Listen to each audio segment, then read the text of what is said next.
हमारे द्वारकाधीश जी की मूर्ति को सावित्री वाव में छुपा दिया था।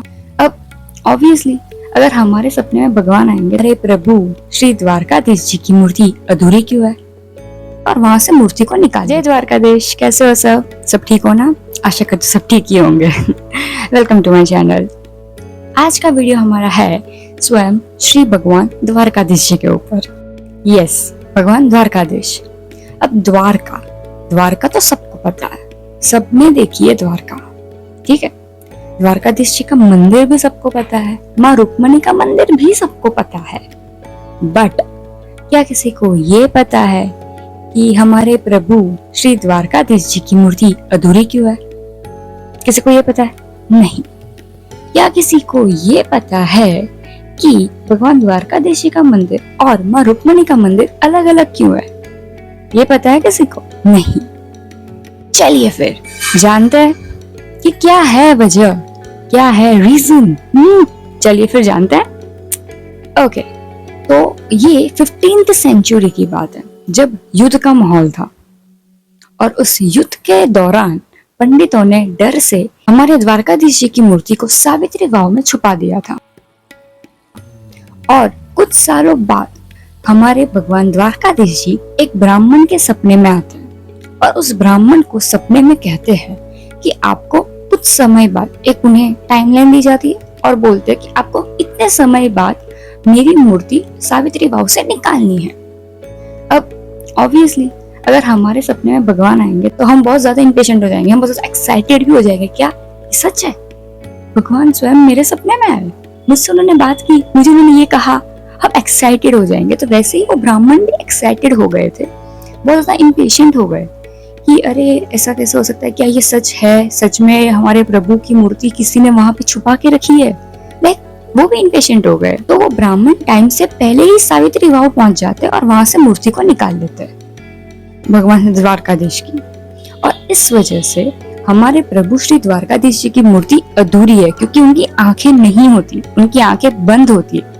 आपने देखा होगा उनकी आंखें अभी तक अधूरी है, आंखें बंद है उनकी, इसलिए मूर्ति उनकी अधूरी कहलाती है, क्योंकि टाइम से पहले उस ब्राह्मण ने निकाल दिया था मूर्ति को। ये था हमारा पहला रहस्य कि क्यों है भगवान द्वारकाधीश जी की मूर्ति अधूरी। अब चलते हैं दूसरे रहस्य की तरफ, और हमारा दूसरा रहस्य ये है कि क्यों भगवान द्वारकाधीश जी का मंदिर और माँ रुक्मणी का मंदिर अलग अलग है। तो इसमें ऐसा होता है कि एक बार माँ रुक्मणी और हमारे प्रभु ऋषि दुर्वासा से मिलने जाते हैं। ऋषि दुर्वासा से जब मिलने जाते हैं तो माँ रुक्मणी ऋषि दुर्वासा को उनके घर आने का निमंत्रण देते हैं कि आप हमारे घर पे आइए, और ऋषि दुर्वासा एक्सेप्ट कर लेते हैं कि ठीक है मैं आऊंगा। बट वो एक शर्त रखते हैं, वो शर्त अगर मंजूर करेंगे तभी वो आएंगे। और वो शर्त ये होती है कि ऋषि दुर्वासा जिस रथ पे बैठ के उनके घर आएंगे ना, वो रथ स्वयं माँ रुक्मणी और हमारे प्रभु खींचेंगे, तभी वो आएंगे। अब ऐसी शर्त रखी है, वो भी घर के अतिथि ने, और वो तो हमारे प्रभु है, वो तो मान ही लेंगे। तो वो मान लेते, एक्सेप्ट कर लेते हैं कि ठीक है कोई बात नहीं। तो वो जा रहे होते हैं, ऋषि दुर्वासा जैसा उन्होंने कहा, ऋषि दुर्वासा रथ पे बैठे होते हैं और हमारे माता जी और हमारे प्रभु रथ को खींच रहे होते हैं, खींचते ले जाते होते हैं। तब माँ जो होते हैं, माँ रुक्मणी, उनको बहुत ज्यादा प्यास लगती है, वो थक जाते हैं, उनका गला सूख रहा होता है। तो वो प्रभु से कहते हैं कि उन्हें प्यास लगी है, उन्हें पानी पीना है। तब जो हमारे प्रभु है ना, वो जो हमारे लैंड होती है ना, लैंड का सरफेस होता है जमीन, तो उस पे उनके पैर के थंब से गड्ढा कर देते हैं, मारते हैं तो गड्ढा हो जाता है।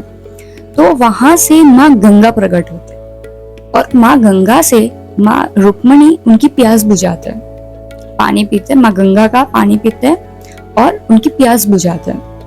बट ये ऋषि दुर्वासा को बिल्कुल पसंद नहीं आता। ऋषि दुर्वासा बहुत ज्यादा क्रोधित हो जाता है, उन्हें पसंद नहीं आता कि अपने मतलब मैं आपका अतिथि हूँ, आपने मुझे पूछा तक नहीं। इसलिए वो क्रोध में आके माँ रुक्मणी को और प्रभु को श्राप दे देते हैं कि अब से आप दोनों अलग हो जाओगे, आप अलग रहोगे।